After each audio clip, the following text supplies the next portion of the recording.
This is the mausoleum at Frogmore, close to Windsor Castle, where Queen Victoria and Prince Albert the Prince Consort lie buried.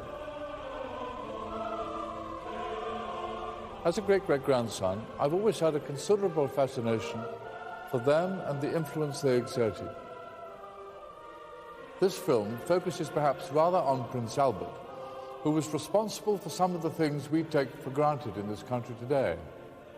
He helped fashion the constitutional model of our monarchy. He had a hand in social reform.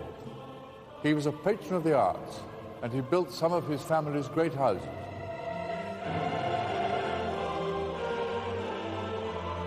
And above all, he was a staunch family man, deeply in love with Queen Victoria.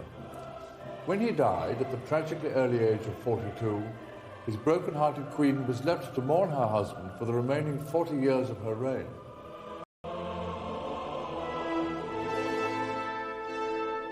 I always get a strong feeling of Queen Victoria's sense of loss from this photograph of mine, which shows Prince Albert, and in her own handwriting, Queen Victoria has written, "Beloved Papa," meaning Albert, from poor, broken-hearted Mama.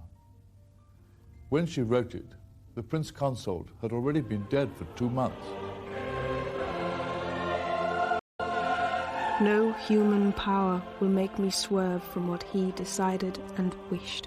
Queen Victoria vowed sadly after the Prince Consort's death, and right up until the Queen's Diamond Jubilee in 1897 that crowned the remaining 40 years of her lonely reign, she was guided by Prince Albert. The man she had loved so passionately at the beginning of her life was now no longer at her side. But his legacy still lives on here in this country.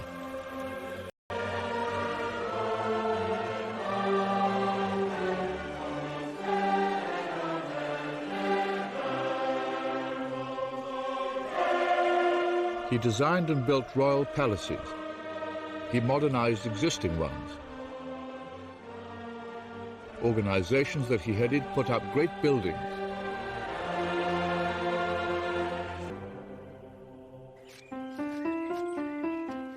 Before he was 30, Prince Albert designed and built Osborne House on the Isle of Wight as a romantic hideaway for the Queen and his family. The house remains much the same as it was then, a tribute to the remarkable artistic taste of the Prince Consort. The Queen wrote in her journal, the great diary she kept for 70 years. How happy we are here, and never do I enjoy myself more than when I can be so much with my beloved Albert and follow him everywhere. We have to remember that Queen Victoria was only 18 when she became sovereign. By the time she was 40, she was raising a family of 9 children, and still her responsibilities for her country and its colonies were enormous. She'd also survived a lonely and friendless childhood. As Queen, she'd grown totally dependent on Prince Albert. Victoria wrote, "Consequently, I owe everything to dearest Papa, Albert. He was my father, my protector, my guide and adviser in all and everything. My mother, I might almost say, as well as my husband. I had a very unhappy life as a child, had no scope for my violent feelings of affection, had no brothers or sisters to live with, never had a father." Princess Victoria's childhood was spent at Kensington Palace a few years after the Battle of Waterloo.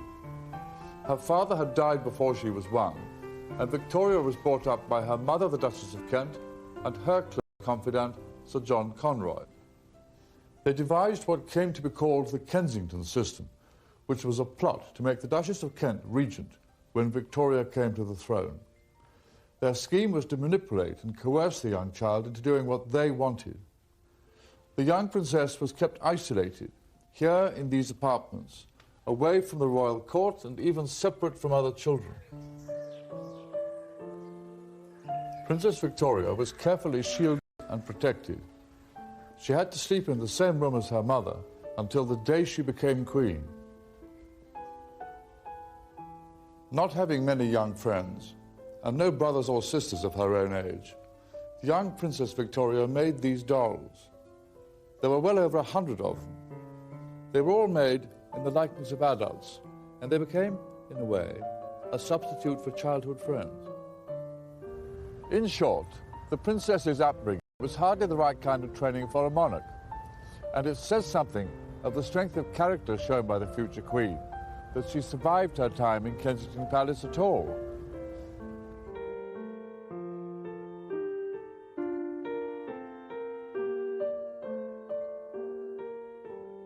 Princess Victoria's first cousin was being brought up with his brother here in Coburg in the middle of Germany.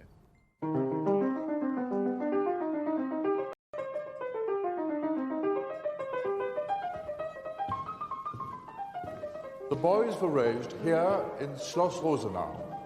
Their parents were separated. The mother had gone away and their father was often out of town. But in spite of that, they did manage to have a very happy childhood. It was Prince Albert's uncle, Leopold, later King of the Belgians and brother of the Duchess of Kent in London, who had decided early on that there'd be an arranged marriage between the two cousins, Victoria and Albert. Now, for the relatively minor house of Saxe-Coburg here in Germany, to be linked by marriage to the English sovereign represented a considerable increase in status. But what young Prince Albert lacked in wealth, he made up for in hard work and artistic and intellectual ability. Albert and his brother Ernest were not only composers and pianists, but they were also considerable draftsmen. All of these by Albert. And the interesting thing is, I think this one here was done when he was only 7. This is a rather fine sketch of a man in armour, and this one here is of a poor lady who was about to meet some awful fate, I think as a Sabine. Both of them were done when he was only 13. The brothers were great lovers of natural history, and they started a small collection which later became a museum. Here are some examples of what they had collected. They're predominantly birds, and this was an interest which, certainly in the case of Prince Albert, was something which was to be with him all his life.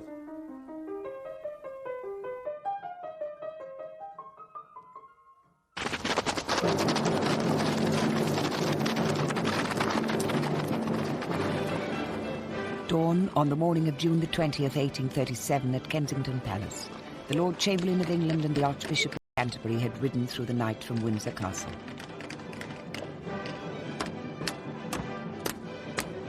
Open up in the name of the Queen! It was 6 a.m., and because of the hour, they were refused entry. Only when they demanded to see the Queen were they let in. Princess Victoria was woken and informed in this room that her uncle, King William IV, had died during the night. Dressed still in her nightclothes, the 18-year-old now found herself queen. Victoria had a remarkable first day as sovereign here in Kensington Palace. She began by captivating all those attending her first Privy Council meeting here in this room. Melbourne, the Prime Minister, Lord John Russell, Lord Palmerston, the great Duke of Wellington, and Sir Robert Peel. That night, the Queen also removed herself from the clutches of her mother and abolished the Kensington system. In the evening, one word proclaiming her new independence appeared prominently 5 times in her diary. Alone. Quite alone. Of course quite alone. And at 9 came Lord Melbourne, whom I saw in my room. And of course, quite alone. But the young Queen was not alone. The court she presided over was highly political. Lord Melbourne was not only Prime Minister and leader of the Whig Party, he also acted as the Queen's principal advisor. Dining and riding with Lord Melbourne most days, the teenage Queen became first dependent on his advice and then quite infatuated with the worldly 58-year-old Prime Minister. The young Queen was readily influenced by Lord Melbourne. He distrusted change and hid from her the truth about social conditions in Britain. He believed children should be put to work in factories rather than starve. He thought flogging in prisons and treadmills was permissible, and that workhouses were for the social good. So, at a very early age, Queen Victoria's natural sympathies were blunted by the views of Lord Melbourne. Worse, the court Queen Victoria had inherited was traditionally partisan. Her ladies-in-waiting appointed by the party were wives of prominent Whig politicians. Inevitably, the crown became embroiled in a political crisis. It came when Melbourne's Whig government was forced to resign. The young Queen was desperate at losing her father figure. She wrote tearfully at his departure, All my happiness gone. That dearest, kind Lord Melbourne no more my minister. I sobbed and cried much. and the next day at Lord Melbourne's final audience. I sobbed much, and kept holding his hand for some time fast in one of mine. I felt that in doing so he could not leave me. Then, in her grief, the young Queen behaved unconstitutionally. I could eat nothing. Wrote one line to the Duke of Wellington to request him to come. Instead of calling upon Sir Robert Peel, the leader of the opposition, to form the new government, the Queen asked another close friend, the powerful Duke of Wellington. The Queen was playing a dangerous political game to get her way. Wellington wisely declined. Ma'am, here is my list of cabinet appointees. The disgruntled Tory opposition leader Peel retaliated. And my request, ma'am, is that you remove your... But ma'am... The Queen was asked to replace her ladies of the bedchamber, many of whom had become personal friends, but all of whom were Whig supporters. The Queen adamantly refused. In the deadlock that followed, Peel said he could no longer form a government. Triumphant, the Queen wrote back to Lord Melbourne. I was calm, but very decided. The Queen of England will not submit to such trickery. Keep yourself in readiness, for you may soon be wanted. Queen Victoria then asked Lord Melbourne, her mentor and favourite, to return and form another government. And that brought an end to what became known as the bedchamber plot. It was an incident in which the young Queen was seen to exceed her role as sovereign. Changes would have to be made. Prince Albert Saxe-Coburg-Gotha, just 20, found himself in this volatile atmosphere in October 1839. To encourage the union between the two royal households, he had travelled all the way from Germany to meet Queen Victoria at Windsor. The Queen saw Prince Albert at the foot of the main staircase. That night she wrote, It was with some emotion that I beheld Albert, who is beautiful. and then she went further. Albert really is so excessively handsome. Such beautiful eyes, an exquisite nose, and such a pretty mouth. A beautiful figure, broad in the shoulders, and a fine waist. In an instant, Queen Victoria had fallen hopelessly in love. By protocol, the Queen had to propose. Within 5 days, she had asked Prince Albert to marry her. Albert wrote, Dearest, greatly beloved Victoria, how is it that I have deserved so much love, such affection? Heaven has sent me an angel whose brightness shall illume my life. In body and soul, ever your slave, Albert. What started as an arranged marriage had been transformed and became one of the most important in British history. It took place in St. James's Palace in February 1840. But on the wedding day itself, the Times could only sneer about the young foreigner marrying the Queen. The Prince began diligently looking for roles that would enhance his prestige and influence. First, he turned his energies to reorganizing the antiquated royal household. But Prince Albert's most pressing concern was to ensure the monarchy stood once and for all above party politics. With the Queen now expecting a child, it was suggested that Prince Albert should replace Lord Melbourne and act as her principal advisor. He seized the chance. The Home Secretary, Your Majesty. From then on, he took notes of ministerial meetings and drafted all the Queen's government letters. I resolutely hold myself aloof from all parties.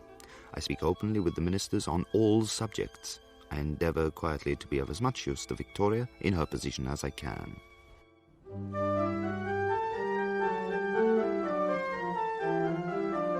Sir Robert Peel was aware of Prince Albert's artistic talents and invited him to chair the Royal Commission to select pictures for the newly built Palace of Westminster. Albert was just 22. He had found a role at last as an energetic facilitator of great projects. At precisely this moment, a new form of picture, symbolic of the new technologies sweeping the country, appeared. Prince Albert was among the first to embrace the medium of photography. Prince Albert at 23, one of the first photographic portraits ever taken in Britain. And Queen Victoria at the age of 25 with her eldest daughter, the Princess Royal, in 1844. And here's another one of Prince Albert as a mature 29-year-old. By now he was becoming an innovator, determined to come to grips with the great industrial age sweeping Britain.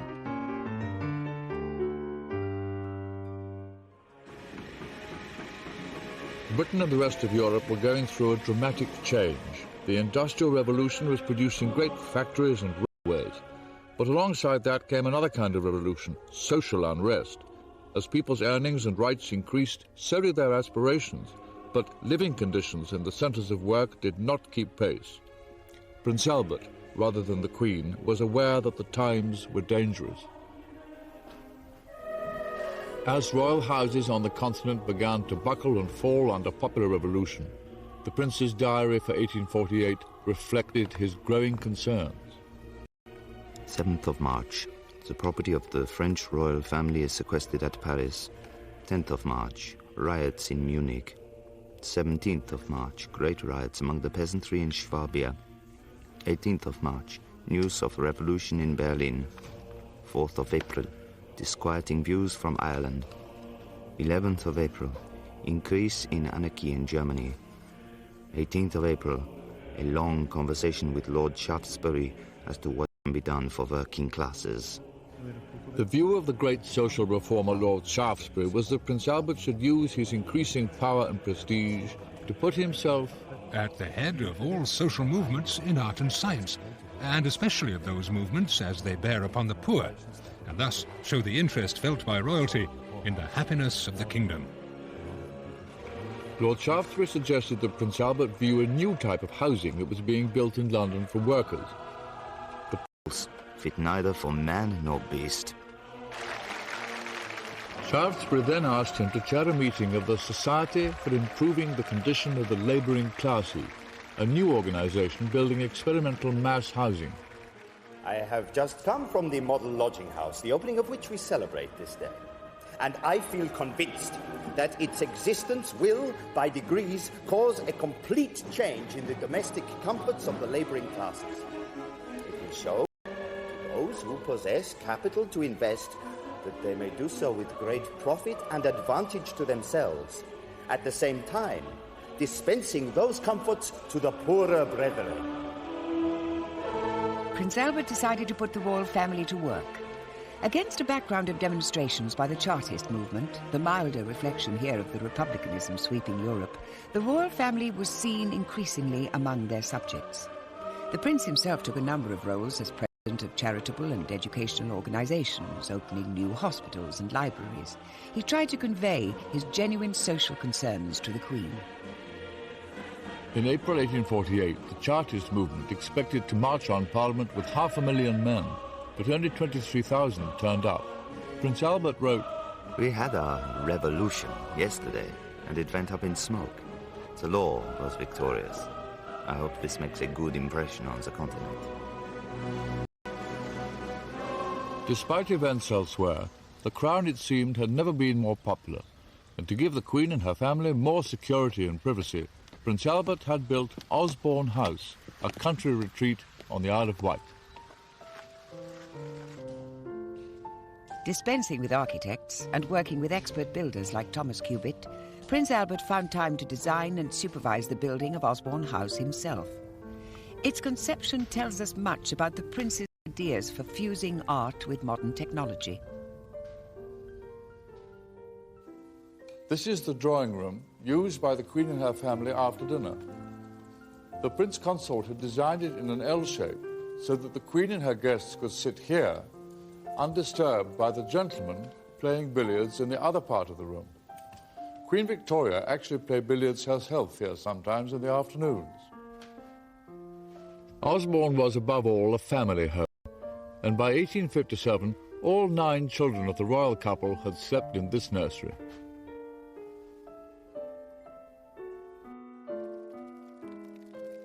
Osborne House has been left today as though the royal couple still lived there.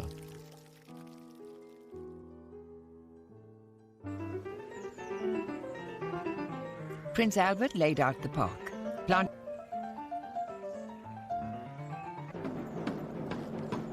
A model fort was built by Prince Albert to teach military manoeuvres. Come on, you men! That is good.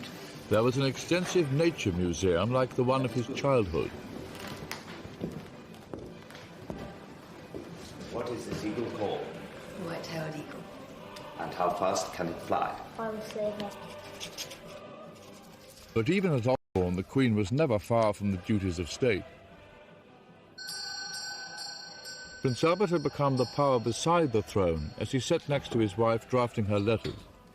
But she was clearly frustrated about the way successive governments had failed to recognize his services to the country. Victoria wrote, Oh, if I only could make him king. To compensate, the Queen had a second door made leading into the council room at Osborne so that they could enter simultaneously for council meetings.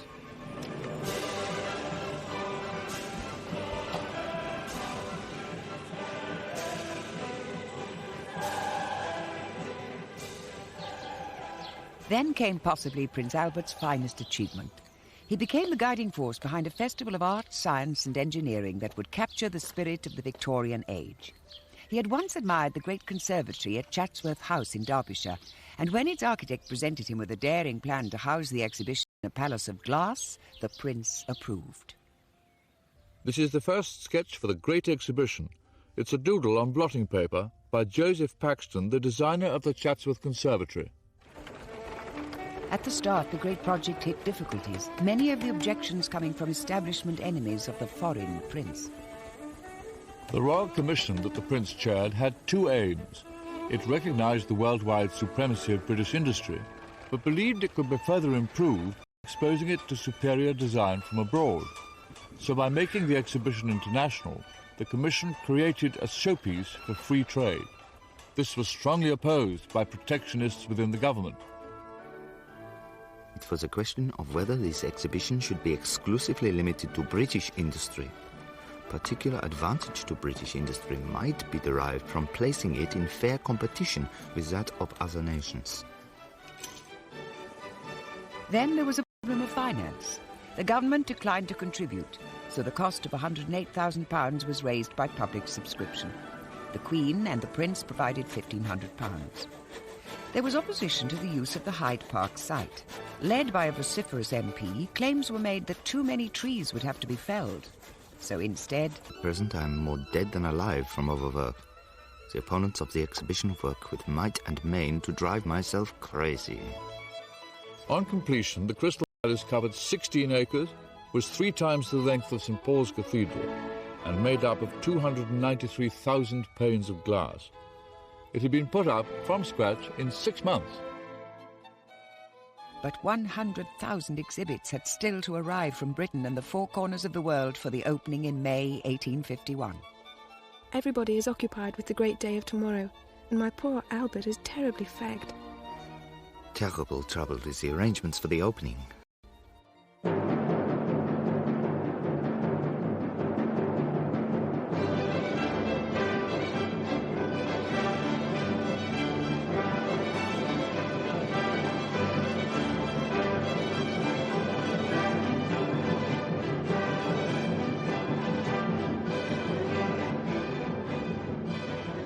This day is one of the greatest and most glorious days of our lives, with which, to my pride and joy, dearly beloved Albert is forever associated.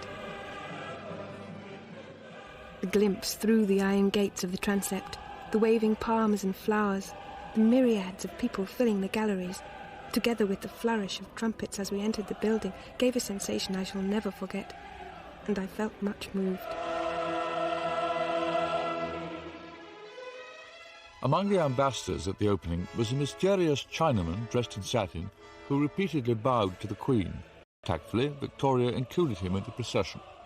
He Sing turned out to be an impostor. He was the owner of a Chinese junk moored on the Thames who pushed his way to the front. The exhibition was the greatest treasure trove of industry, art and science the world had ever seen. British exhibits filled the entire western nave, and foreign ones took up the eastern half. The Indian section was a cornucopia of gems, silks, cottons and great crowns in precious metals. There were elephant tusks and tiger skins. The most popular exhibit was in the French section, a fountain of eau de cologne that ran continuously. Then there was the latest engine by James Watt, possessing the collective power of 700 horses. A floating church for seafarers. The Koh-i-Noor diamond. A soda water machine. A boat easily converted into a comfortable mattress or safety life belt. An India rubber bath. Wigs that had built-in ventilation. And a set of false teeth enabling the wearer to yawn. The country's entire population was only 23 million. Prince Albert was able to write with satisfaction. The crowds at the exhibition are bigger each day. On the financial side, we naturally stand very well. Profits from the Great Exhibition were £186,000, and Prince Albert wanted the money to encourage new design in British industry. The catalyst for the new schools of design would be a great cluster of museums in Kensington. His ideas led to the Science Museum, the Natural History Museum, the Victoria and Albert Museum for Arts and Design, and the Albert Hall for music and science exhibitions.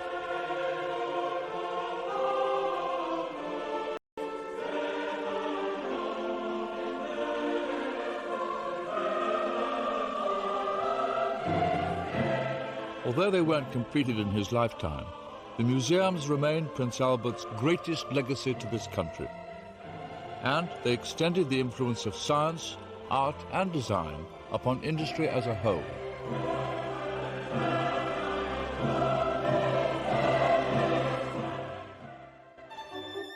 An event in February 1849 confirmed once again the Queen's need for more privacy and security.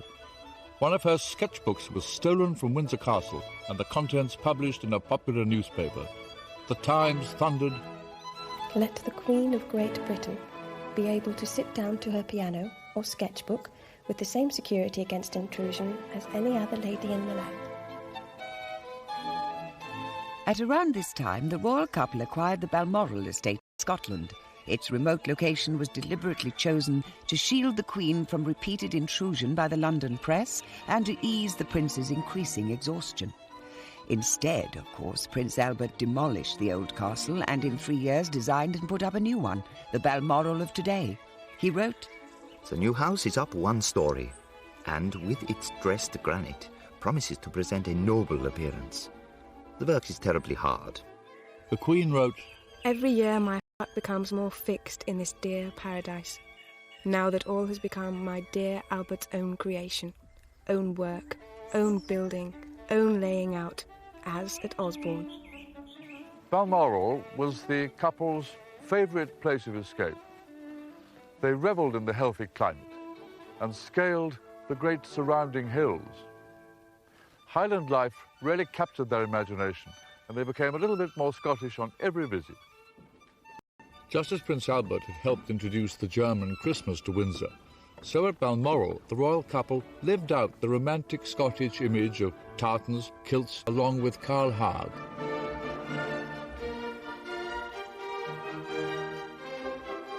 Even the gillies were painted.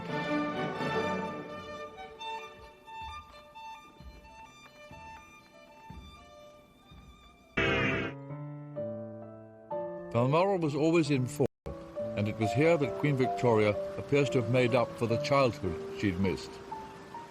It was wonderful not seeing a human being, nor hearing a sound, excepting that of the wind, or the call of the black cock or grouse.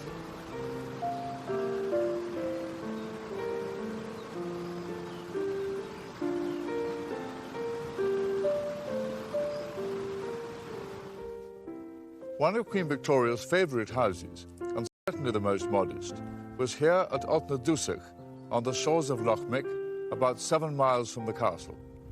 There were 2 gillies cottages, And when the family wanted to be informal, they came and stayed here on one side, which was joined by a covered passage to the other cottage where the servants were. The Queen wrote, With the washing and cooking and everything going on in a line with one's own dwellings. Court painters recorded the Queen fishing and stalking deer. She was taught by local tenants. A salmon was speared here by one of the men, after which we were very successful. 7 salmon being caught, some in the net and some speared.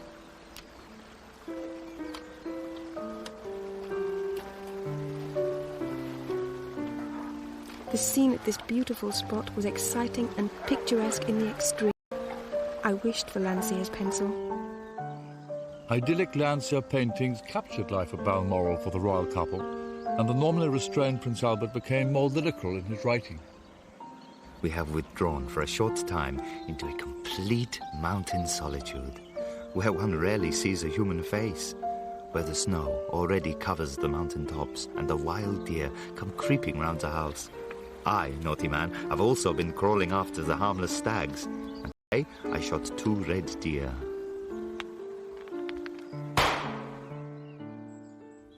Suddenly, while he was at the height of his powers, Prince Albert found himself in a very vulnerable position. In 1853, public opinion swung violently against him over an issue of patriotism. It became known that the prince had advised the Queen against sending a British force to the Crimea to stop Russian expansion in the eastern Mediterranean. It is too much that one man, and he not an Englishman by birth, should be administrations. Nevertheless, the controversy soon died down once the royal couple bowed to popular will and supported the expedition against Russia. Initially, the Crimean campaign was a disaster for the British Army. The men soon became bogged down in trench warfare around the landing port of Balaclava, and they weren't dressed or equipped for fighting on Russian soil. There were no proper field hospitals, and the dead were buried in rows by the ships in port. William Russell, the Times correspondent at the front, was the first to reveal the incompetence of the expedition. This army has melted away almost to a drop of miserable, washed-out, worn-out, spiritless wretches who muster out of 55,000 just 11,000 fit to shoulder a musket. It is with feelings of surprise and anger that the public will learn that no sufficient medical preparations have been made for the proper care of the wounded. It's interesting to note that my old regiment, the 11th Hussars, which had escorted Prince Albert from Dover to London when he came to marry Queen Victoria, found itself 14 years later leading the charge of the Light Brigade. That charge effectively ended the Battle of Balaclava. Out of 110 officers and men who galloped into the Russian line, less than a quarter returned. The army was in a mess. The Queen, concerned about morale, regularly visited those wounded who were fit enough to be evacuated. Meanwhile, the Prince was approached by certain senior officers and asked to reorganize the whole structure of the army. I hazard the opinion that our army, as at present organized, can hardly be called an army at all, but a mere aggregate of battalions of infantry, with some regiments of cavalry and an artillery regiment. Prince Albert's intervention turned out to be crucial. The army wasn't organized for grand foreign expeditions, so he devised a system of supply bases leading all the way to the battlefields of the Crimea. They had to start in the south of England, so first he looked for open land that was close to railways and embarkation ports and could be used for manoeuvres, and the base at Aldershot came into being. Prince Albert advocated the setting up of hospitals at the main supply port of Balaclava and close to the front. And here you can see Balaclava with the hospital here on top of the hill. Finally, Prince Albert ordered a railway to be built at full speed from the Allied base at Balaclava to the Russian stronghold at Sevastopol. It was to supply the besieging British, French and Turkish troops. And here you can see the strongly defended fort in Sevastopol. The railway was effective in getting ammunition to the front. These are some of the remains of the Russian defences around Sebastopol after the British and French artillery had smashed their way through. When the Queen took the salute at a victory parade in London of men who charged the Russian defences at Sebastopol, the prestige of the crown couldn't have been higher. But Prince Albert's 15 years of hard work came at a price. His health was deteriorating. Photographic portraits show the 40-year-old prince aging prematurely. His hair is receding, his waist thickening. His loving wife already regarded him as unofficial sovereign, and when the Whig government of 1857 found yet another reason for not giving him the status of prince consort, Queen Victoria, out of frustration, awarded him the title herself.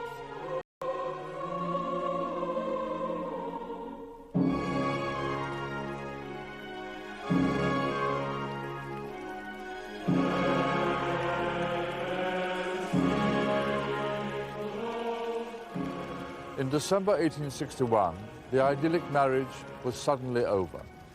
Prince Albert had caught a chill. The doctors, terrified of alarming the Queen, kept the seriousness of his illness from her. In the end, they told her that it was gastric fever. Every Victorian knew what that meant: typhoid. The source, it's been suggested, was the notoriously unreliable and insanitary drains here at Windsor Castle. Throughout December, his condition gradually deteriorated.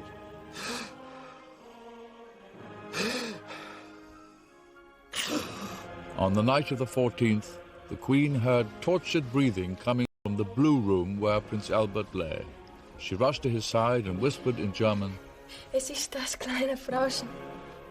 "It is your little wife. Kiss me." 2 or 3 long but perfectly gentle breaths were drawn, the hand clasping mine, and it turns me sick to write it. All was over. I kissed his dear heavenly forehead and called out in a bitter and agonizing cry,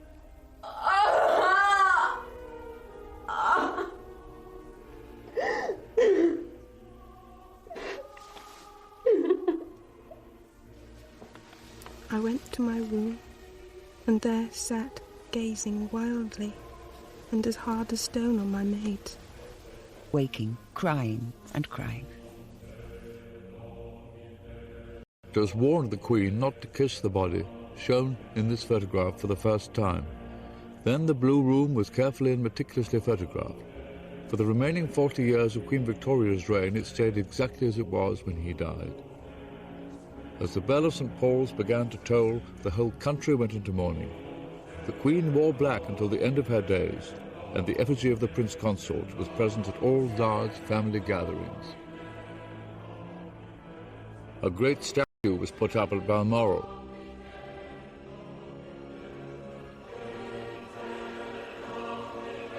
As well as at Caen on one of the surrounding hills. The mausoleum to hold Prince Albert was built at Frogmore on the Windsor estate, where the Queen had said that one day she would lie next to him.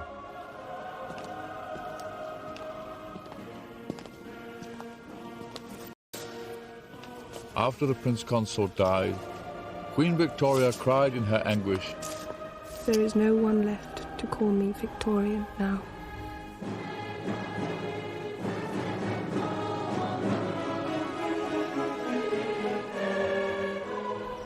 The Queen was heartbroken.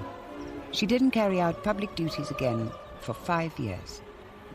Right at the furthest corner of the Balmoral estate, on the shore of Loch Mick, stands the Glassholt. Queen Victoria used to come here to seek solitude after she'd lost Prince Albert.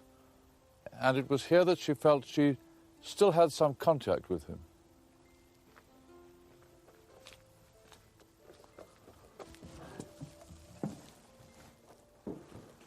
The house has hardly changed at all since the Queen lived and grieved here for the prince who'd done so much to change her life and the life of this country.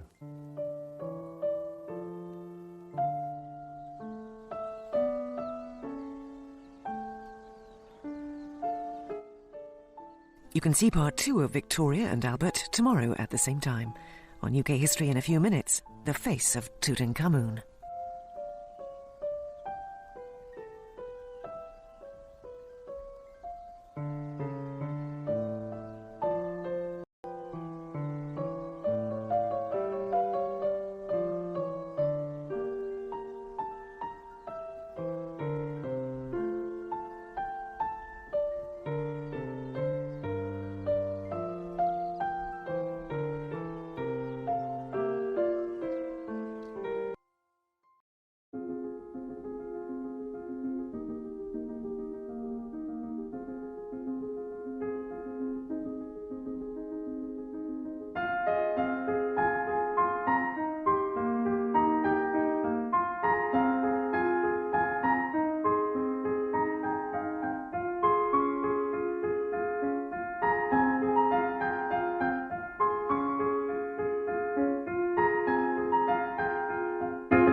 in Schloss Rosenau. Their parents were separated. The mother had gone away and their father was often out of town. But in spite of that, they did manage to have a very happy childhood.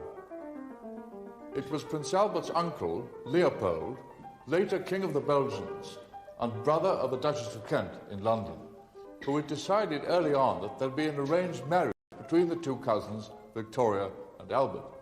Now, for the relatively minor house of Saxe-Coburg here in Germany, to be linked by marriage to the English sovereign represented a considerable increase in status. But what young Prince Albert lacked in wealth, he made up for in hard work and artistic and intellectual ability. Albert and his brother Ernest were not only composers and pianists, but they were also considerable draftsmen. All these by Albert. And the interesting thing is, I think this one here was done when he was only 7. This is a rather fine sketch of a man in armour, and this one here is of a poor lady who was about to meet some awful fate, I think as a Sabine. Both of them were done when he was only 13. The brothers were great lovers of natural history, and they started a small collection which later became a museum. Here are some examples of what they had collected. They're predominantly birds, and this was an interest which, certainly in the case of Prince Albert, was something which was to be with him all his life.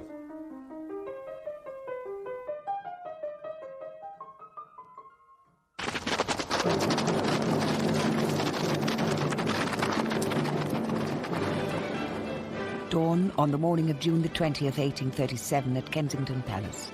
The Lord Chamberlain of England and